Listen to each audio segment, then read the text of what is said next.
Assalamualaikum warahmatullahi wabarakatuh. Pada kesempatan kali ini saya akan menyampaikan materi mengenai e-participation. E-participation ini adalah subtopik dari mata kuliah e-government. Apa itu e-participation? Yaitu penggunaan teknologi informasi yang digunakan untuk mendukung partisipasi masyarakat dalam proses pengambilan keputusan publik. Teknologi yang digunakan bisa berupa komputer, laptop, smartphone, handphone, tablet, yang kesemuanya itu terhubung dengan internet. Selain itu, kita juga bisa menggunakan sosial media untuk melakukan partisipasi dalam proses pengambilan keputusan. Contoh implementasi e-participation adalah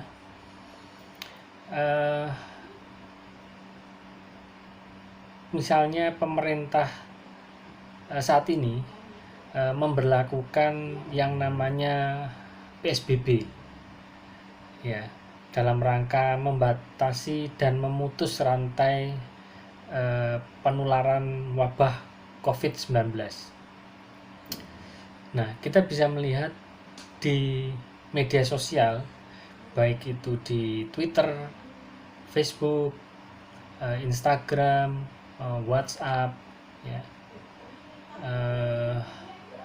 kita bisa melihat netizen dan warga masyarakat memberikan respon dalam bentuk komentar yang positif, negatif, netral,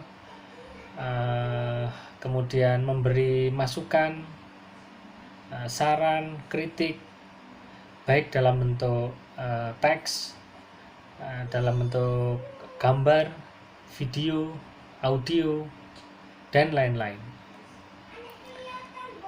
Semua hal tersebut adalah salah satu bentuk partisipasi masyarakat dalam merespon pengambilan keputusan yang dilakukan oleh pemerintah. Tujuan dari penggunaan teknologi informasi untuk mendukung partisipasi publik ini adalah, pertama, mengedukasi masyarakat mengenai kompleksitas proses dan faktor dalam pengambilan keputusan, supaya masyarakat juga tahu bahwa banyak faktor yang melingkupinya, banyak faktor yang mempengaruhinya. Faktor-faktor ini sangatlah kompleks, ya. Jadi tidak simpel dalam mendasari proses pengambilan keputusan. Yang kedua, penggunaan teknologi informasi dalam mendukung partisipasi masyarakat tujuannya agar keputusan atau kebijakan publik yang diambil bisa memuaskan masyarakat, legitimate, mendapat dukungan masyarakat, dan berkualitas, serta bisa menyelesaikan problem-problem real yang ada di masyarakat. Kita bisa melihat beberapa contoh aplikasi, misalnya aplikasi lapor. Kalau kita melakukan searching di Google, kita akan menemukan aplikasi lapor.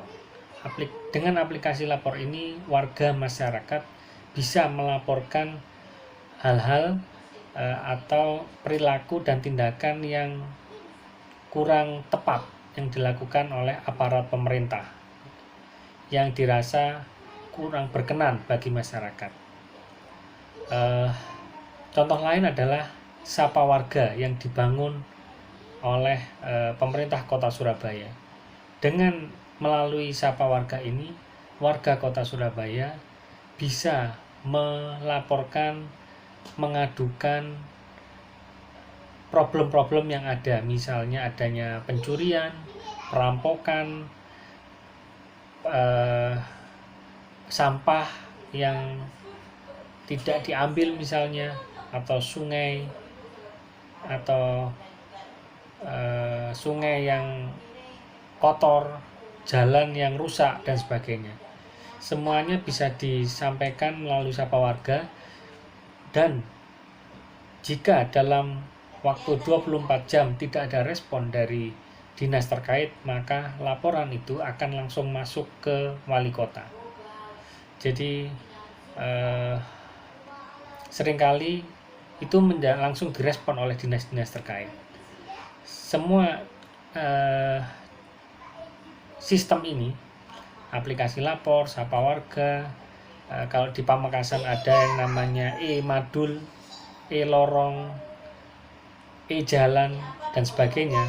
Semuanya ini ditujukan untuk mendukung partisipasi masyarakat dalam proses tata kelola pemerintahan dan proses pengambilan keputusan dan kebijakan publik.